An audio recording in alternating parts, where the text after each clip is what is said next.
Sasa eneo unaloongelea hilo ndio linakuwa hivi. Na hii yote inatakiwa iwe tiles. Na hii yote hii ndio eneo la wazi inatakiwa ijengewe chini. Na hiyo ni chumba kwa kusomelea. Sawa. Sawa.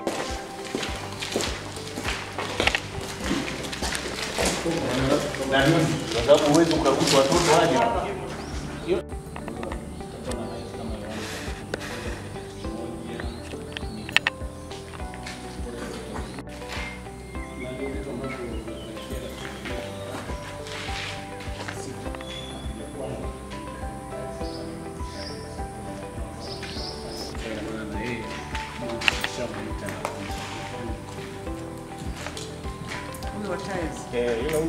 Ule wa hizi barusta kwa maongezi yale tuliongea pale leo inabidi tuende sawa.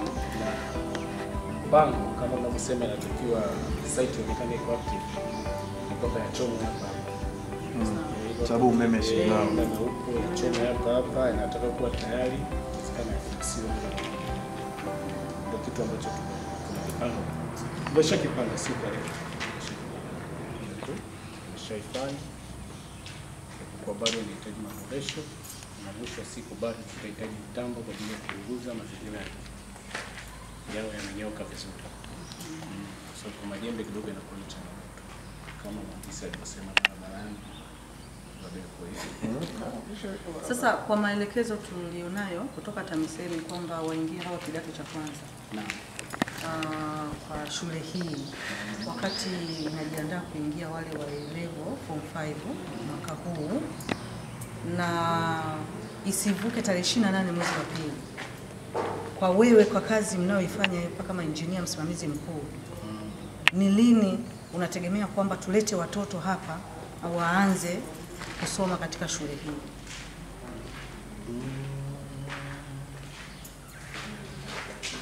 Mimi niseme kama taratibu zitaenda vizuri kwa madarasa kama unavyoona mpaka tarehe kitu kama tunasema mwisho tarehe 28 mwezi wa pili, haitakiwi wote wanatakiwa form 1 wao wameshaingia mashuleni. Ndio tamko la Mheshimiwa Waziri Mkuu. Sasa afisa elimu sogea hapa. Mnieleze hapa natakiwa waje form 1 kwenye shule hii. Ni form 1 wanaozunguka maeneo hapa ya Sokoine. Tuwalete hapa. Sasa mnieleze lini mmeweka deadline kwamba tulete hapa watoto hawa form 1 wachache watakaoanza? Ni vijana wangapi? Wasichana 40, wavulana 40. Basi hilo linawezekana. Inawezekana ndio. Kwa sababu katika haya madarasa 16 ndio ambapo juu tuna madarasa 8 na chini 8. Ndio. Haya 8 ya chini yako tayari kwa asilimia 90. Ya chini. Ya chini. Na vyoo kwa sababu wakishakuja vyoo lazima vianze kutumika. Yaani vyoo vya upande mmoja viko tayari. Kwa wanasema kama ni asilimia 98, ina maana jukumu kubwa kwa madarasa ya chini itakuwa ni kuhakikisha kwamba tunakamilisha miundombinu ya vyoo kwa upande wa huku, maana kuna vyoo vya huku na vyoo vya huku, kitu ambacho nafikiri ndani ya mpaka tarehe 15 sasa hivi unasikia tarehe 15 kwa madarasa ya chini pamoja na vyoo itakuwa iko tayari. Sawa. Nakushukuru kwa wazo hilo. Afisa elimu, niletee sasa mapendekezo ya wanafunzi ambao wanazunguka maeneo ya hapa Sokoine ambao watakuwa wakutwa ili kwamba tuweze kuwapangia waweze kuja hapa. Una maoni gani juu ya hili? Asante, tunashukuru. Tutatoa mapendekezo ya wanafunzi wanaotoka shule ya Luhindo. Luhindo. Hii shule iko nyuma ya haya majengo hapa. Kuna shule ya msingi lakini pia kuna Wami Sokoine. Hizi shule mbili ndio zinaweza tukapata wanafunzi wa kuweza kuingia. Kulikuwa kuna watoto ambao wamebaki hawajapangiwa shule kwenye shule hizo mbili. Katika shule hii wote walikuwa wamepangiwa. Kuna mtu anatoa kule walikopelekwa. Ulikuwa na idadi gani ya wanafunzi ambao walikuwa wamebaki ili wapangiwe awamu ya pili?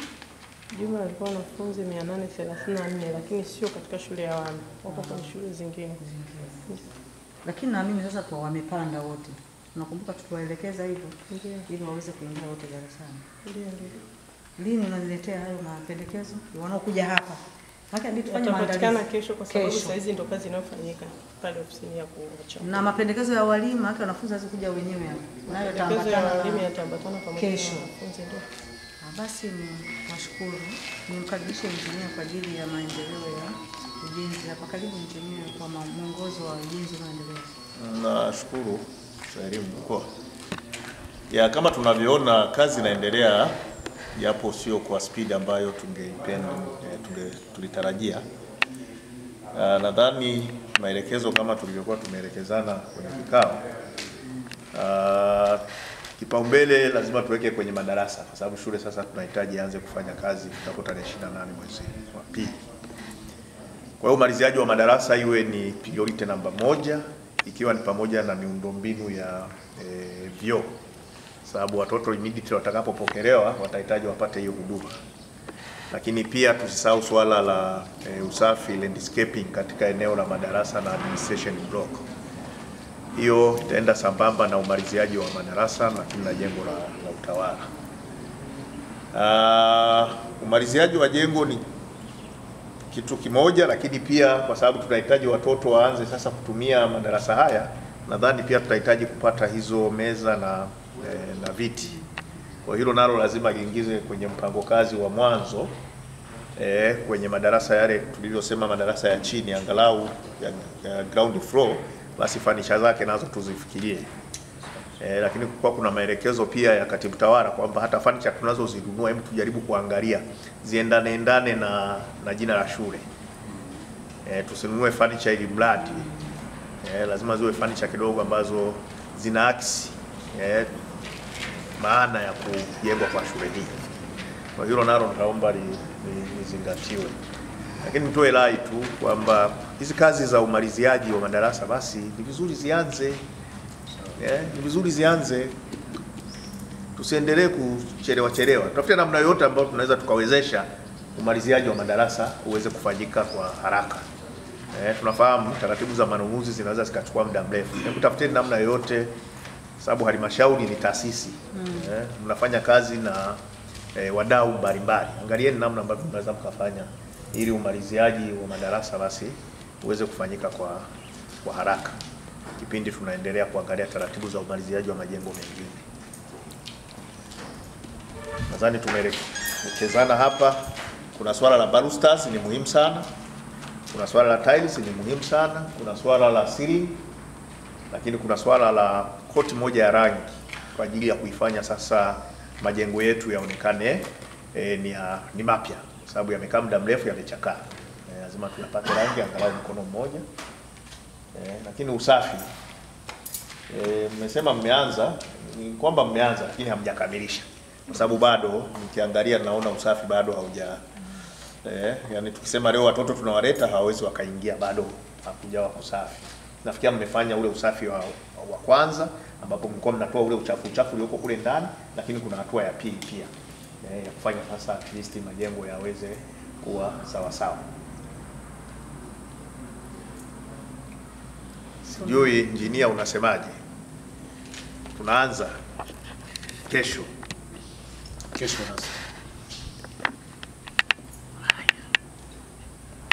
Labda afisa elimu sekondari. Ongea jambo. Sisi tunashukuru pia kwa kuwepo kwa wazo la wanafunzi wa O-level, sababu itasaidia eneo hili kuchangamka, lakini pia hata hao wanafunzi watawezesha kuonyesha angalau majengo yameanza kutumika.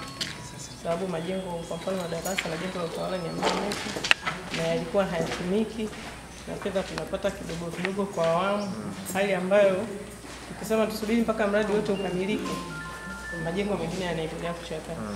Kwa hiyo tunashukuru hili wazo la kuanzisha wanafunzi wa kidato cha kwanza litasaidia angalau shule kuwa hai. Na tutaifanyia kazi kwa haraka zaidi ili wanafunzi waweze kuanza. Mimi nitoe wito afisa mipango. Sawa, sogea afisa mipango. Wewe ni injini kwenye mipango hii. Naomba uchukulie maanani na kutimiza mipango na mikakati ambayo kikao cha chosimamia katibu tawala wa mkoa Injinia Karobelo kwamba kazi ianze, na mlikuwa mmetuahidi itaanza tarehe 22. Naona ni kazi ya awali tu ya usafi haijaendelea. Afisa mipango wewe unatueleza nini kuhusiana na kazi hii ili uweze kwenda kwa kasi na ikamilike? Asante. Kama halmashauri na kupitia kikao ambacho tumeshakaa pale, ni kuahidi tu kwamba kazi tutaianza kama alivyosema engineer, kesho mapema mafundi wataanza kazi. Lakini katika usimamizi huu kuna maelekezo ya force account ambapo tunakuwa na zile kamati. Tuna kamati zile za kamati ya ujenzi, kamati ya ufuatiliaji, mapokezi ya vifaa, zote tutazifanya ziwe active, na kuanzia kesho tutakaa na kupanga hiyo mipango yetu ya ufuatiliaji. Tumekuwa na utaratibu wa kukutana hata mara 3 kila wiki. Kila siku asubuhi tunaangalia nini kinaendelea, wapi wamekwama, nini tufanye, nani afanye nini, anaitwa na kuelekezwa afanye kitu ambacho ni sahihi. Kwa hiyo ni waahidi tu ufuatiliaji utakuwa wa karibu na kazi itaendelea kama ambavyo tumeelekezana kwenye kikao. Sawa. Labda niulize jambo lingine ambalo ni la msingi sana. Alipokuja katibu tawala Injinia Karobelo, makubaliano kwenye kikao tarehe 20 ilikuwa kazi ianze tarehe 22. Mlikutana na vikwazo gani ambao vimechangia mpaka leo hamjafanya na mjaanza hiyo kazi, mnasema tuanze kesho? Nini kilichowasibu? Asante. Kikubwa ni kwamba tulikuwa tumeshajiandaa na mpango kazi tuliuandaa kama tulivyosema na tuliwasilisha, lakini yalikuja maelekezo mengine. Kuna mtaalamu wa TAMISEMI ambaye aliwasiliana na engineer kwamba tusubiri maelekezo, anakuja QS kuja kufanya makadirio tena na tutuelekeza namna gani ya kuanza kutumia zile fedha.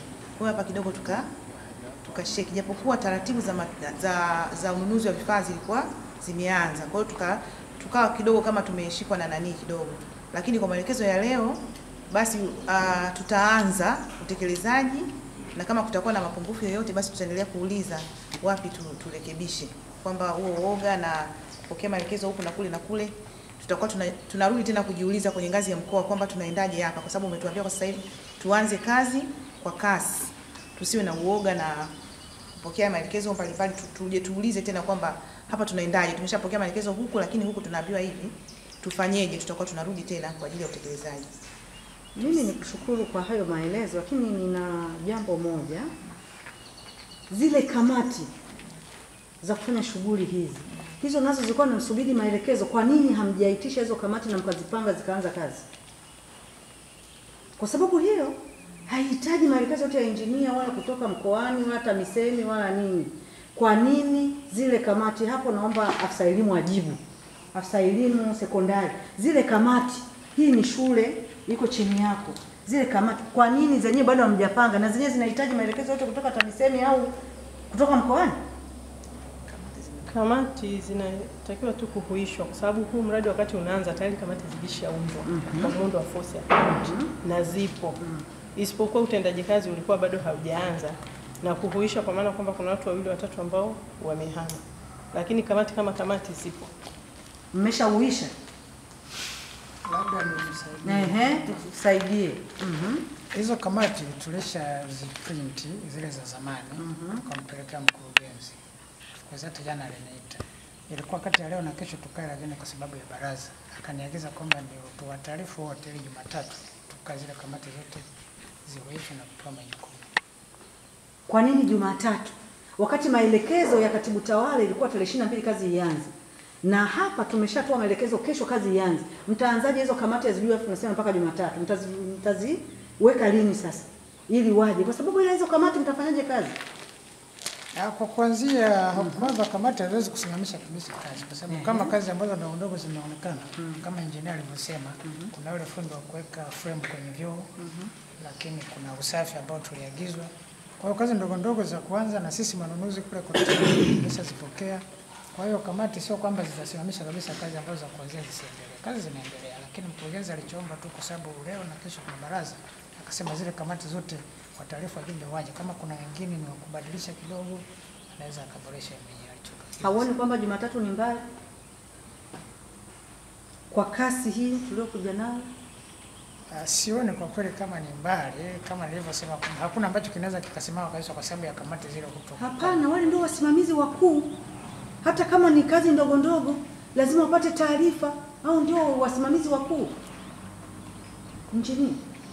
Injinia wa mkoa, hebu liongelee hilo. Mimi naona hapa kuna shida. Mimi nadhani kuna kamati zile za msingi, mfano kamati ya ujenzi, si ndio?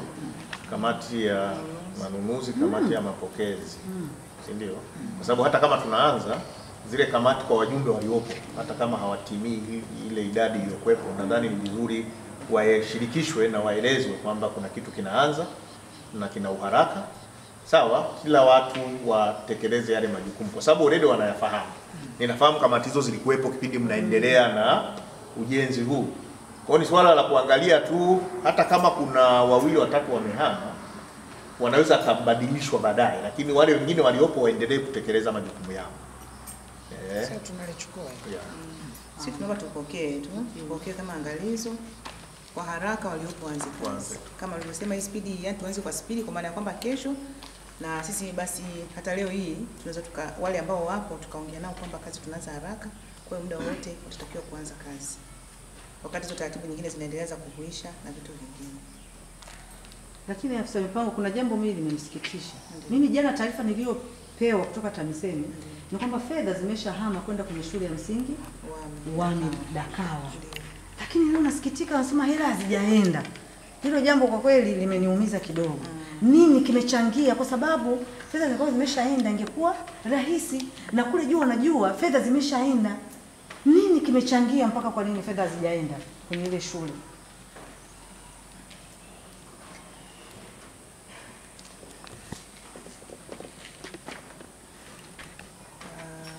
Kiongozi, mimi nadhani tukili tu dhaifu kwa hapo, kwa sababu kichukua kinaendelea kufanyika ni mawasiliano ya idara ya fedha.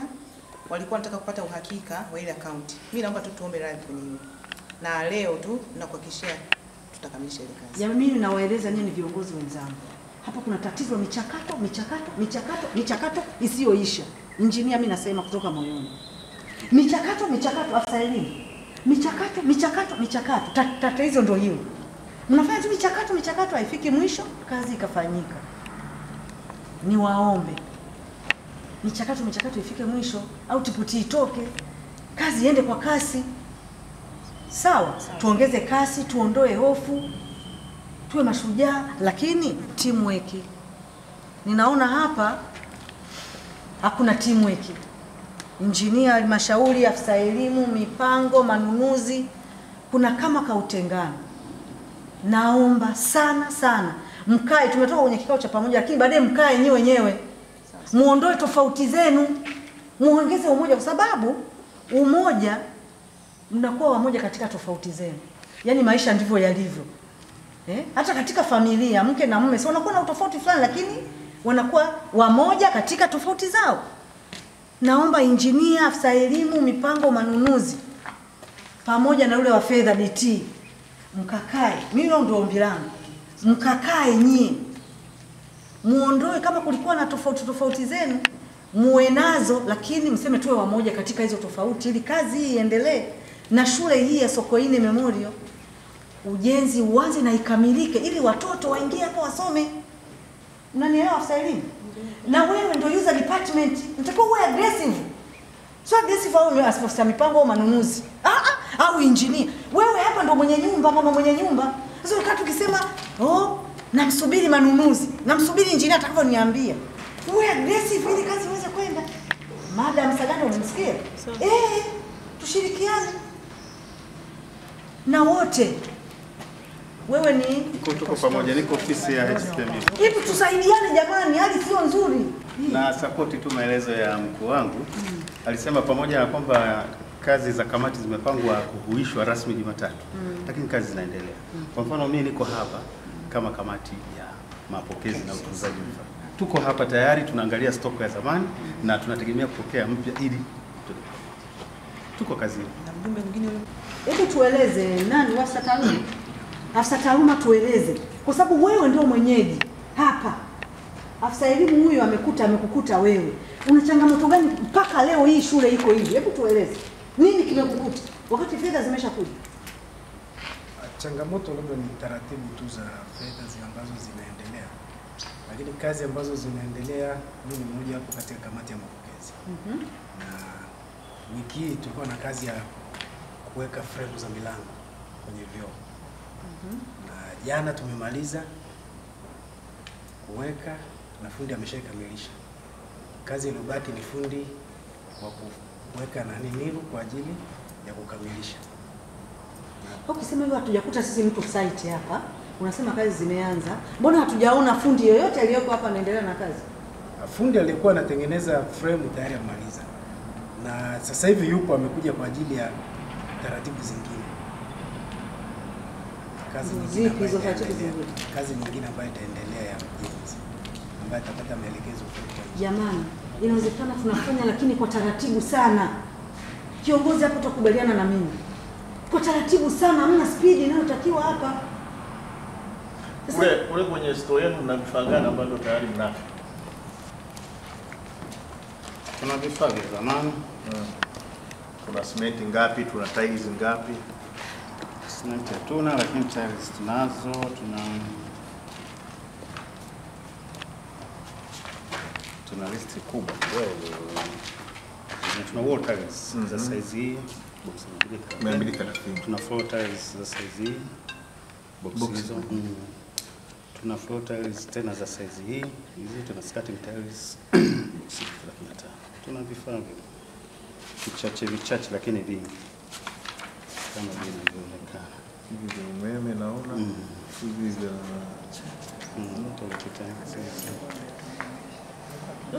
kwa mfano vifaa vya vyooni karibia vyote mnavyo. Mngeweza mkamalizia. Tiles mnazo za kutosha tu. Yaani tiles zilizopo za kutosha kwa sababu kishakuwa na boxi 200 na kitu. Ni tiles nyingi sana, 288. Za chini. Za ukutani 230. Vitu vingi hivi. Simenti. Simenti inaishia ndani kwenyewe walikuwa naweka hizo frame. Imesha simenti ilikuwa nyingi sana. Lakini mnakumbuka kwenye kao mmetuambia mna simenti ya kuanzia? Of course engineer kwa maelezo yale ilikuwa ni simenti. Nilikuwa naiona hapa kwenye orodha inaonekana 32. Au imeshatumika? Angalia hii. Naiona 32 hapo. Ndio ipo au haipo? Hamjauisha taarifa zenu. Naona sasa. Engineer, yuko wapi engineer? Unajua vifaa kwisha na sengine taarifa kuchelewa kwa sababu mpaka juzi kuna watu walikuwa wanafanyia kazi. Sema mtu wetu wa store na huyu afisa elimu hapa amechelewa kutupa taarifa. Lakini hata hivyo tumeshakubaliana kwenye kikao. Kwa simenti ambayo tunahitaji sasa hivi kwa ajili ya utekelezaji wa vitu ambavyo tumeshaviamua. Sio mzigo mkubwa kusema kwamba utahitaji pesa nyingi sana. Niseme tu kwa yale makubaliano hayo yote kama jitia alivyoahidi kwamba kesho mambo yote yatawezekana, basi hata kesho atafanyika hiyo, kwa sababu ni issue ya kwenda na kuchukua, sio issue ya kusema kwamba kuna mzunguko fulani wa madokezo.